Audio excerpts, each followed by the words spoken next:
Сәлем достар, бүгін сіздермен өте дәмді және өте жұмсақ котлет дайындайтын боламыз.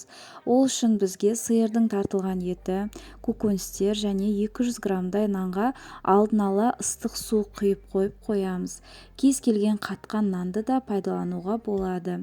Тұз, бұрыш және де қалауыңызша дәмдеуіш қосуға болады. Үккішімізден, яғни теркадан кішкентай бөлігінен картошкамызды, сәбізімізді, чесногымызды өткізіп шығамыз. Барлығын фаршымыздың үстіне рет-ретімен салып отырамыз.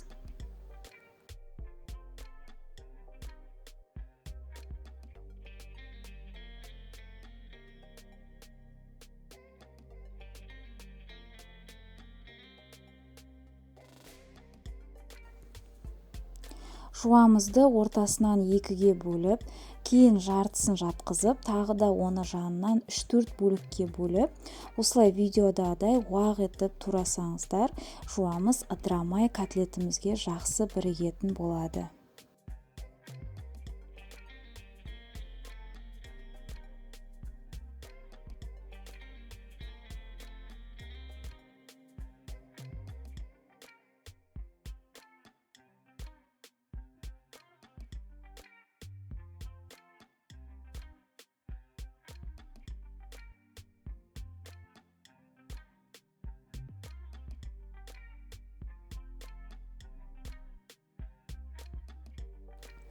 Енді көкжуамыз бен укропымызды да уақ етіп турап аламыз және де бұны да фаршымызға қосамыз.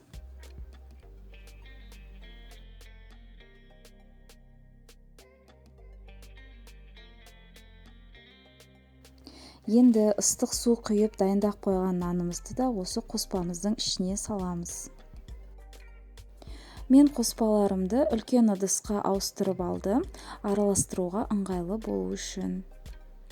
Және де осыны жақсылап араластырып аламын.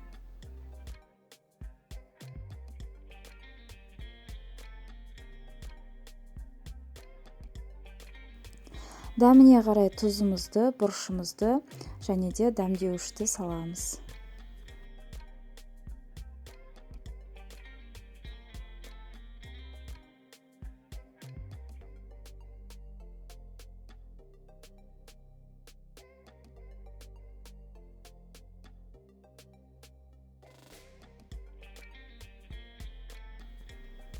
Енді тағы да жақсылап біріктіріп, араластырып, осылай фаршымызды кішкентай қолымызға бөлігін алып, ыдысымызға соғып аламыз.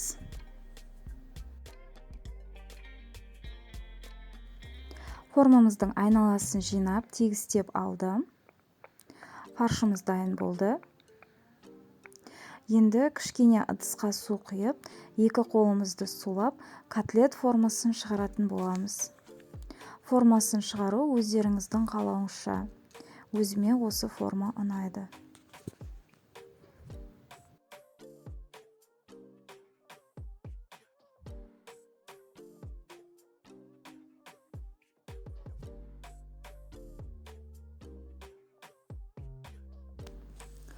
Кішкене фарштың бөлігін алып, алақанымызбен дөңгелек форма тәрізді қылып, қаттырақ қысамыз ыдырап кетпеу үшін. Содан соң саусағымызбен бетін басып, жандарын дұрыстап, кішкентай әдемі котлет формасын шығарамыз.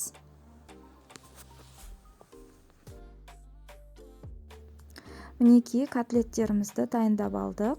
18 дана шықты менде.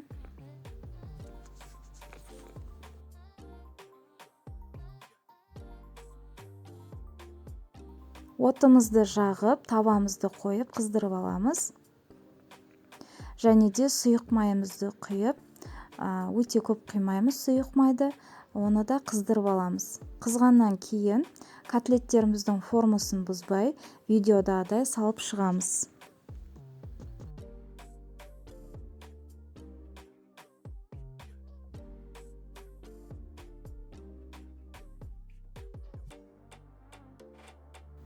Котлеттеріміздің жақсылап екі жағын қызартып қуырып аламыз.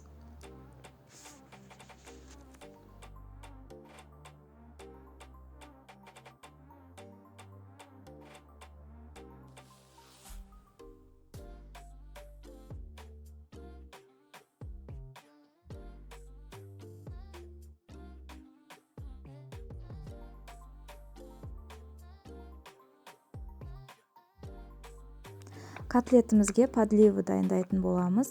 Жуамызды видеодағыдай уақыттап турап шығамыз. Сәбізімізді де үккіштен, яғни теркіден кішкентай бөлігінен өткізіп шығамыз. Чесногымызды да уақыттап турап аламыз.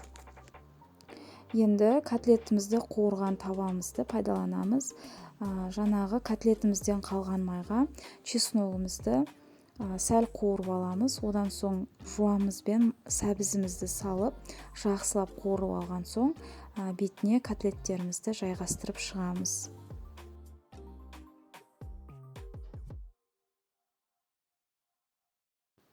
Енді бір ас қасық томат пастасын стаканымызға салып аламыз.